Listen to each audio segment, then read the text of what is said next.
Okay, it's just me and you. Okay, so this is when we got Jenny here. Hi, Jenny. Hi, Dr. Gilmore. And you remember this patient, right? Yes, sir. And you were the one with the camera. We've changed the way we do our cameras now, right? Yes, sir. Well, that's so. We were just learning back then. This is all the way from 2005. And those are your hands right there. So With the purple gloves. with the purple gloves. So you remember this? Could you Yes. believe what we finally got out of this ear? Yes, I sure did. This was like amazing. It was pretty amazing. Okay, so at this point, one of the things we didn't do, we didn't give our patient a nickname, which we do now. The other thing was we used just a portable phone to video, which now we try to use something with a tripod. Okay, so here I'm using the alcohol to get ready, and you're going to use the cold spray. And some of this gets off camera here in a second, but again, your job was to take care of the patient, right? Yes, sir. That's right, not so much to worry about whether we were on camera or not. There you go. So now you can see we're injecting the anesthetic here. So what did you think? I've had some people ask, well, why can't you use epinephrine? I had a number of people ask me that. And the reason you can't use epinephrine in the ear is because it can cause profound vasoconstriction and it can lead to some necrosis and sloughing of the tissue, and we don't want that. Yeah, and so here we are, about to make the first incision, and I could have, in retrospect, I could have made this incision from the back of the ear. I don't think it would have mattered, though. I don't think it would matter either. Yeah, and because... Now it's not Yeah. pouring out. Yeah, Yes. this Oh, was yes. fairly impressive. Bringing back all that memory. Yes. And I've had some people say, okay, as you're doing this, you should have probed the ear. They wanted me to put something, actually some kind of blunt object into the ear to probe around to make sure there were no loculations. But what I think people don't realize is that I could actually feel the earlobe, and I could feel the fact. Right. Yeah, and in a few minutes you'll see I really, I push again, and I felt kind of a little pop. I don't think that's it. It may be coming up here in just a moment. But I feel a little pop, and I knew that one of the loculations had opened up again, and we got quite a bit more pus that had come out. Keep coming. Yeah, I expected this to be, large and be painful and all that. It turned out he didn't have that much pain at all. Not at all. But then every time I pressed on it, I kept getting more and more pus out. It was really fascinating.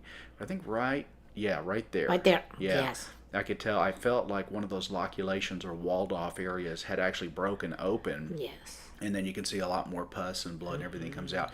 And then I got concerned, okay, well, there might be more of these little loculations, and that's why I come back now with the scalpel and say, okay, let's go ahead and just make another just a straight stab incision to see what else might be in there.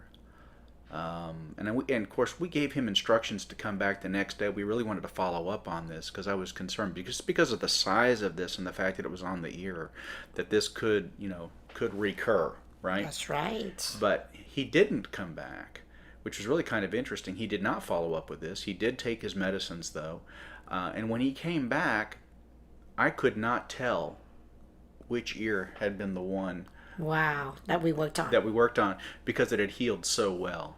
Beautiful. I think this is just about the point where we were done. Almost. So would you have done anything different from a nursing standpoint? What would you have done differently? Anything? No, sir. I think you did a fantastic job, in Thank fact. you. I really do. You were right there. You gave me everything I needed.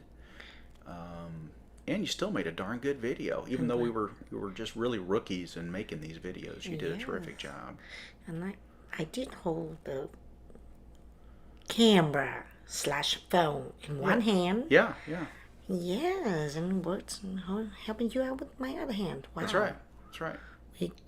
We are a good team. Yeah, well, I think we're a good team, too.